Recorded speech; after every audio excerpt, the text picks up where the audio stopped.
Welcome once again, good students. Wherever you are, I hope you're fine and you're really doing everything that it takes to face your exams rather. Now, with me today is paper 2, fictional text, and we're going to start with, of course, there are 5 fictional texts in paper 2, but let's begin with the longest one. In fact, The Night by Alice Munro is the longest text in paper 2, but I've made it easier in such a way that I've crushed it down into manageable pieces that are relevant with your students. So, analysis by Mr. Sherlock, and welcome.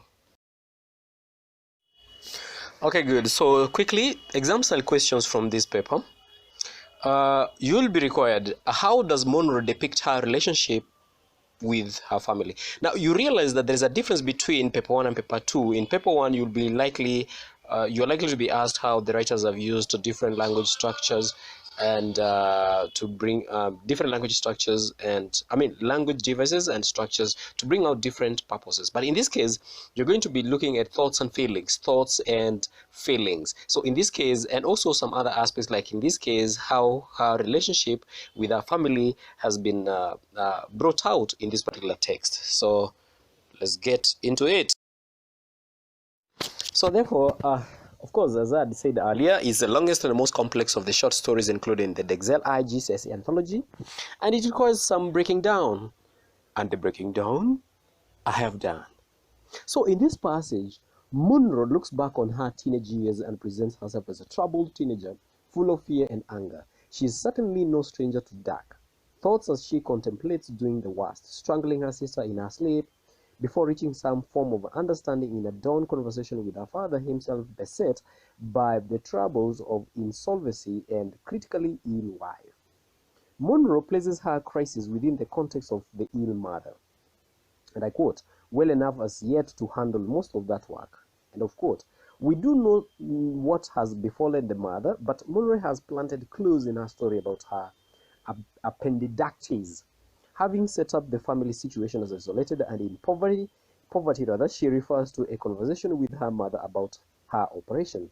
It is revealed that a growth the size of an egg was removed at the same time as the appendix. So therefore, Munro uses anadiplosis to highlight the importance of this news to a teenager girl. The main thing that concerned him was a growth. A growth, my mother said. And here starts the events which propel the narrative. Munro is clear that she and her mother do not share a close relationship in her modern sense. The information was given and received without further comment. Reflecting on these, she offers the idea that there must have been a cloud around that word, suggesting a reason both for the mother's illness and their unwillingness to discuss further such a troubling idea. Her tone is conversational. Discourse makers such as so or now suggest a relationship with the reader as she imparts the secret darkness in her teenage years.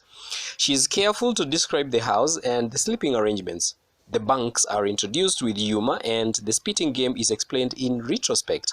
Nothing that in the time described she was much too old for such fooling. So therefore, after her operation, Munro is often alone by day and unoccupied. This unusual state of affairs has replaced the chores and jobs usually performed around the house. One consequence of this inactivity was trouble getting to sleep. Presumably, since she was not physically tired, not only this, but her parents have evidently decided to let her have some extra independence. I was left to make up my own mind. She is being treated as a young adult. She makes no mention of her mother's health at this stage, and therefore we cannot say whether this new attitude was partly due to the focus of the adults being moved closer to themselves. She tries to make light of her own situation, of her new situation, alone and unable to sleep, so not herself. This due cessation allows her subconscious to explore the darker recesses of the teenage mind. She describes over several paragraphs with her holding back from clearly expressing her desire to build tension, how her mind proposed the murder of her sister. She is clear that here is no vengeance, no hatred. So her sister has evidently done nothing to prompt this thought process, which builds slowly while Munro stresses both the vulnerability of her little sister and the love that she has for her. In a single sentence paragraph, she makes this clear, and I quote, "The thought that I could strangle my sister, my little sister, who was asleep in the bunk below me and whom I loved more than anybody in the world." End of quote. She finally states the precise actions that she is contemplating, literally quote unquote strangle, and reinforces the idea of the thought and repeated growing into fruition in this subordinate sentence. This idea, to do the worst, drives her out of doors, though we wonder if the replacement of the finite verb strangle with this abstract concept is already an indication that she has no intention of acting as her mind prompts. Driven outside by this subconscious death fixation, she notices the peace and calm of nature and finds sleep driving just as the house began to stir. She seems to move into curiously cut-off relationship. She swings in the hammock with her sister, but talks to no one about her fears and is offered no solace and suggested cure. An unspecified time passes before one night she is surprised to find her father on the stoop waiting for her. Or not. We never find out. This is Munro's story, not her father's. Their relationship, that is Munro and the father, has not been drawn all at this stage. No, we meet this farmer whose wife is dying and who is beset by financial concerns as well as by the behavior of his elder daughter. Again, the insular nature of the family suggested. We weren't accustomed to such greeting in our family, as she is surprised by his simple greeting. No wasted words here. As she writes, she reflects on her father, not dressed in his overall but in the next thing to overalls, but not quite, and only as she writes does she pause to consider her father's ulterior motives for being in her thinking place that morning. If he were going into town, that suggests a visit to the bank or to a doctor, and this thought is recognized at the end of the passage. Along with being in love with an impossible woman, this curious phrase may suggest some form of unrequited love affair, impossible to countenance for a number of reasons. Or, of course, to Munro herself, the father's response to her telling of her concern is masterly, understated and undramatic, while giving the soundest advice possible. So the pair, possibly more than ever before, they talk. Yeah, the pair talk possibly more than ever before, and she realizes the concern which he has felt as she tells him of her thoughts about strangling her sister. As day lightens and the birds sing, suggesting a new dawn in her relationship with herself, she reveals all, writing her father in a personal direct speech and relating her responses indirectly and with a lack of overt emotion. He simply waits and allows her to speak. She is clear that she would never have spoken if he had given the slightest indication that he knew there was more. She reveals the secret despite her attempts to remain silent. Strangle her? I said then. I could not stop myself after all. As she writes this, she gives voice to her worry in the only direct speech of these seconds given to her words.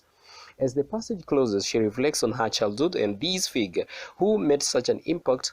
Hers was not an upbringing wholly without pain. It is clear from the razor strap and belt that she was beaten, not for malice, but because it was the right thing to do.